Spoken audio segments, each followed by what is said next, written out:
پہاڑی زبان میں اپڈیٹ سنیے۔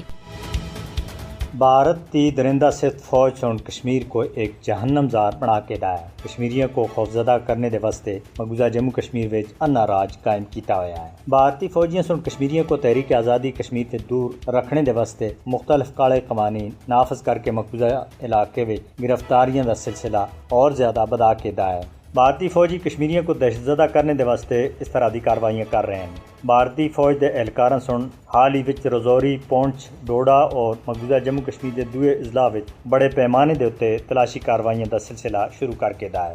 جعلی مقابلے اور یہ تلاشی دی کاروائیاں ہر دیہڑے دا وتیرہ بن گئی ہیں۔ نام نہاد جعلی مقابلوں دے دوران کشمیریاں دے اتے ظلم دی انتہا کیتی جا رہی ہے۔ بھارتی فوجی مقبوضہ جموں کشمیر وچ نام نہاد کیساں دے دوران انسانی حقوق کی سنگین خلاف ورزیاں کر رہے ہیں اور انہاں کو پوچھنے والا کوئی بھی نہیں ہے۔ بھارتی فوج کشمیریوں کو مارنے اور محکوم بنانے دے واسطے چھاپیاں دا مسلسل استعمال کر رہی ہے۔ مقبوضہ جموں کشمیر وچ پرتشدد کاروائیاں دے دوران بھارتی فوجی رہائشی مکانوں کو تباہ کرنا اور لوگوں کو دہشت زدہ کرنے، انہوں کو بے روزگار بنانا اور انہوں کو اپنی جائیداداں دے محروم کرنا اور مکاناں کو سیل کرنا ہر دیہڑے دا معمول بن گیا ہے۔ مقبوضہ جموں کشمیر دے اندر جاری آزادی دی تحریک کو دبانے دے واسطے انتقامی پالیسی اختیار کی جا رہی ہے۔ کشمیریوں کے خلاف مودی حکومت کے ظالمانہ اقدامات مقبوضہ جموں کشمیر وچ پہلاں تے سنگین صورتحال کو اور زیادہ بگاڑ رہے ہیں۔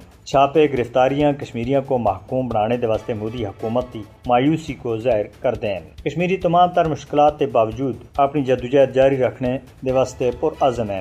بھارت کے مظالم کشمیریوں کو اپنی جدوجہد سے دور رکھنے میں پوری طرح ناکام رہے ہیں۔ کشمیریوں کو بھارتی جارحیت سے بچانے دے واسطے عالمی برادری کو جاگنے دی ضرورت ہے۔ مقبوضہ جموں کشمیر کے اندر ظلم کو روکنے دے واسطے انسانی حقوق کے علمبرداراں کو اگے آنا ہو سی۔